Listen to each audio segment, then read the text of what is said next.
Because আমার কাছে মনে হয় যে আমাকে ফেল করা যাবে না, আমাকে উইন করতেই হবে, আমাকে নতুন কোনো রাস্তা বের করতেই হবে। যেই রাস্তায় চলবে আমার পেছনের সবাই, যে রাস্তায় চলবে সিয়াম, যে রাস্তায় চলবে আজকে যেই ছেলেটা নতুন এসেছে, আজকে যে মেয়েটা নতুন এসেছে, ওর পথ চলাটাকে আমি আরো ইজি করে দিয়ে যেতে চাই। বিশ্ব জয় করেছে শাহরুখ খান, তার পেছনে রণবীরও সেই সুবিধা নিয়ে যাচ্ছে। এটাই সিস্টেম, এটাই আসলে হয়। আজকে যদি একটা রাস্তা ভালো ইন্টারন্যাশনাল গ্লোবালি একটা বড় রাস্তা ক্রিয়েট করতে পারি, একটা পজিশন ক্রিয়েট করতে পারি, সেই পথেই হাঁটবে পরবর্তী জেনারেশন। শাকিব খানের এই উক্তিটা আমার ভীষণ ভালো লেগেছে। এত সুন্দর একটা কথা বলেছেন, যেটা নিয়ে দুটো কথা বলাই যায়। ওটা বলবার আগে অন্য একটা বিষয় নিয়ে একটু আলোচনা করে আসি। এই যে শাকিব খানের বরবাদ ছবির মোশন পোস্টারটা পাবলিশড হলো, এবং এখানে যেভাবে জমজমাট করে মোশন পোস্টারটা পাবলিসিটি করলো, প্রকাশ করলো, এটা কিন্তু বাংলা চলচ্চিত্রের ইতিহাস। আপনাকে মানতেই হবে, এত বড় করে, এত বিরাট পরিসরে, এত গর্জিয়াস একটা অনুষ্ঠান এর আগে বাংলাদেশের কোনো সিনেমার পোস্টার লঞ্চ করার সময় হয়নি। আমরা আরও পোস্টার লঞ্চ করা দেখেছি, সেটা সিনেমার নামগুলো নাই বা বললাম, ওগুলোর চেয়ে এটা অনেক অনেক অনেক অনেক উচ্চবর্গে করা হয়েছে। এবং আপনারা শুনেছেন ওখানে সমস্ত যারা গেস্ট ছিলেন তাদের সবার কিন্তু দুপুরবেলায় আপ্যায়ন করা হবে। তো বাংলা সিনেমা এই যে একটা নতুন খরচ বের করে দিলেন, এই সিনেমাটা বরবাদের প্রযোজক বলেন আর শাকিব খান বলেন আর হারলেন বলেন, যেই করুক, এটা কিন্তু এখন নতুন একটা মাত্রা যোগ হয়ে গেলো বাংলা চলচ্চিত্রের জন্য। আমি এই জন্য একটু আমার ওই আগের ব্লগটাতে বলেছিলাম বাংলা সিনেমার টেনে দিয়েছে। কেন বললাম যে এখন আপনি যদি সিনেমা বানান তাহলে আপনাকেও এরকম একটা অনুষ্ঠান করতে হবে।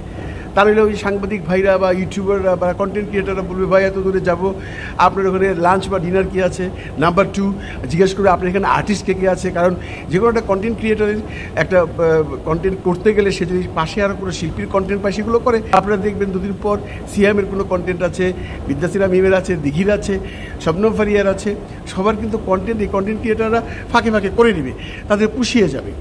যদিও শাকিব খানের এই অনুষ্ঠানে এসে তাদের পুষিয়ে গেছে, কারণ শাকিবের কন্টেন্ট মানে হিট। আপনারা যারা এটা বেদম চলাচলে ওখান থেকে ভালো টার্ন হয়ে যায় এবং দুপুরবেলার ভোজনটা হয়ে গেছে, এটা নিয়ে তাদের কোনো আপত্তি নেই। কিন্তু আমি যদি একটা সিনেমা বানাই মিস্টার XYZকে নিয়ে, আর যদি বলি যে আমার পোস্টার লঞ্চ করবো আসুন, আসবে না।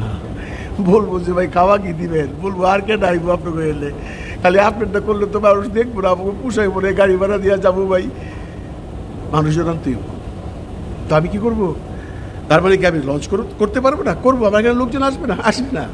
কারণ আমি যদি করি তাহলে আমাকে ওই স্ট্যান্ডার্ডে একটা পোস্টার লঞ্চ করতে হবে, কিছু শিল্পী আনতে হবে, কিছু ভালো ভালো পরিচিত মানুষকে আনতে হবে, দুপুরবেলা খাওয়াতে হবে বা সন্ধ্যাবেলা ডিনার করাতে হবে, বা মিনিমাম নিজের পক্ষে চা কফি খাওয়াতে হবে, তাহলেই তো আসবে।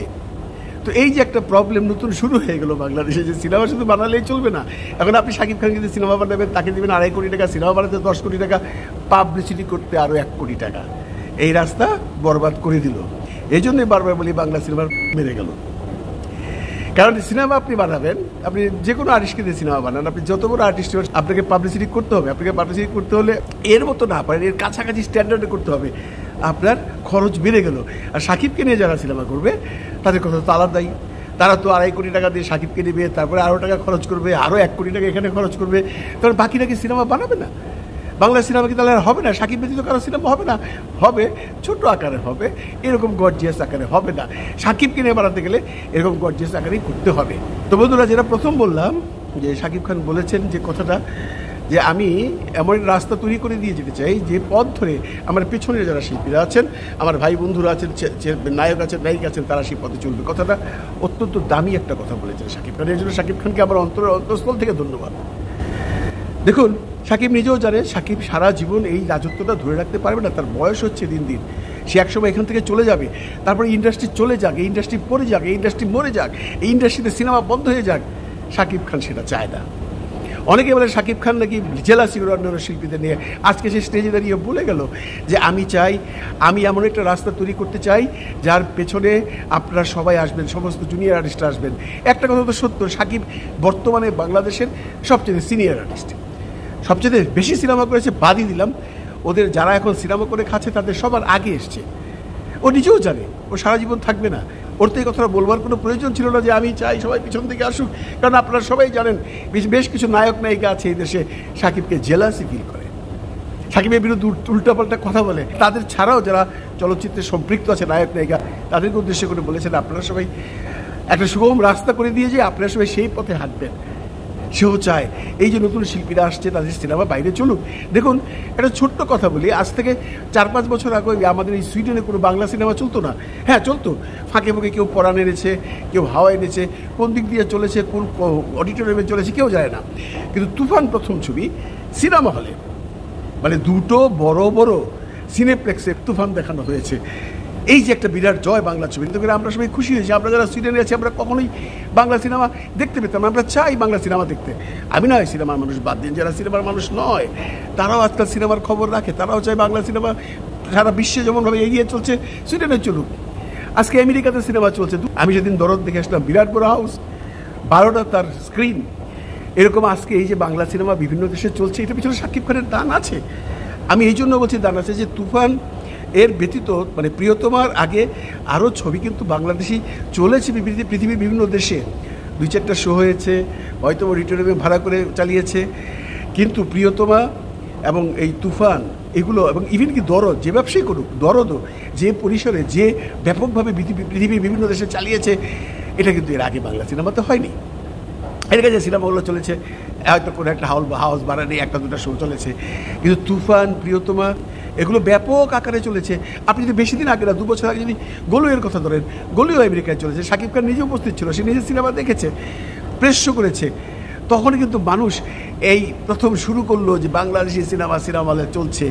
সেখান থেকে আজকে মানুষের সেই যে দেখার আগ্রহ বেড়ে গেছে, এগুলোর জন্য আপনাকে শাকিব খানকে ক্রেডিট দিতেই হবে। আমি ক্রেডিট দেবো এই জন্য যে আপনারা যারা সিনেমা আগে করেছেন তাদের সিনেমা চলেছে, কিন্তু এত প্রচার প্রসার হয়নি।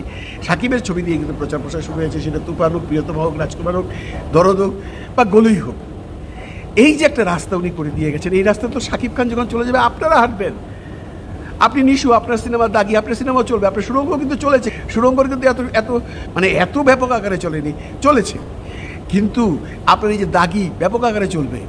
দাগির পর যে সিনেমা করবেন সেটাও চলবে, কারণ মানুষের মধ্যে একটা প্র্যাকটিস হয়ে যাচ্ছে যে বাংলাদেশি সিনেমা হলে দেখতে হবে। শুক্রবার দিন বা শনিবার দিন বা রবিবার দিন আমরা প্রোগ্রাম করব, যেটা ভারতবর্ষে সবাই করে।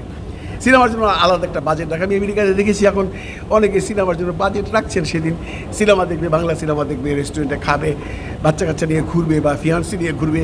এই যে একটা রাস্তা শাকিব তৈরি করে গেছে, এটা তো শাকিব সারা জীবন ধরে রাখতে পারবে না। শাকিবের একটা লিমিটেড পিরিয়ড আছে, বয়স হয়ে গেছে, এরপর শাকিব চলে যাবেন। এরপরে যেন এটা চলমান থাকে, বাংলা সিনেমা যেন সারা বিশ্বে এভাবে চলতে থাকে, এটাই শাকিব খান চাচ্ছে। এটার জন্য যে সমস্ত জুনিয়র আর্টিস্টরা আছেন, জুনিয়রের মধ্যে শাকিবের পরে যে আর্টিস্টগুলো আছে, যেমন সিয়াম, আরিফিন শুভ, আফরান নিশো, তারপরে আরও যারা আছেন আর কি, যারা চলচ্চিত্র করে খাচ্ছেন, যারা চলচ্চিত্রে মোটামুটি স্ট্যাবলিশড, তাদের শাকিবকে ধন্যবাদ দেওয়া উচিত যে সে তাদের কথা বলে, তাদের কথা চিন্তা করে নতুন একটা রাস্তা ঠিক করে দিয়ে যাচ্ছে। এই জন্য শাকিবকে ওরা ধন্যবাদ দিক না দিক, আমি আমার অন্তঃস্থল থেকে ধন্যবাদ দিচ্ছি। তো বন্ধুরা, আসল কথা হচ্ছে যে বাংলা সিনেমা এমন জায়গায় চলে যাচ্ছে, আপনি যদি ওরকম করে বানাতে পারেন তাহলে সারা বিশ্ব কাঁপাতে পারবেন। ওরকম করে বানাতে পারলে আপনি পয়সা তুলতে পারবেন। তবে যে পরিমাণ খরচ হচ্ছে সেই পরিমাণ পয়সা তোলার জন্য আপনাকে আপনার মেধাকে কার্যকর করতে হবে, যা বলবেন তা করতে হবে। কিছু কিছু চাপাবাজ পরিচালকের মতো মুখে বললাম একটা আরেকটা করবেন, তাহলে হবে না।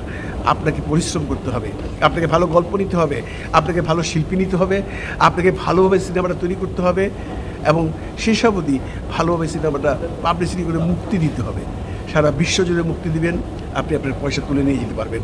খরচের কথা চিন্তা করলে কখনো সিনেমা বানাতে পারবেন না। সিনেমা রাজকীয় ব্যাপার, পয়সা খরচ করবেন, পয়সা আসবে। কিপটামি করবেন, সিনেমা হবে না। ভালো থাকবেন সবাই, ভালো রাখবেন সবাইকে। খুদা হাফিজ।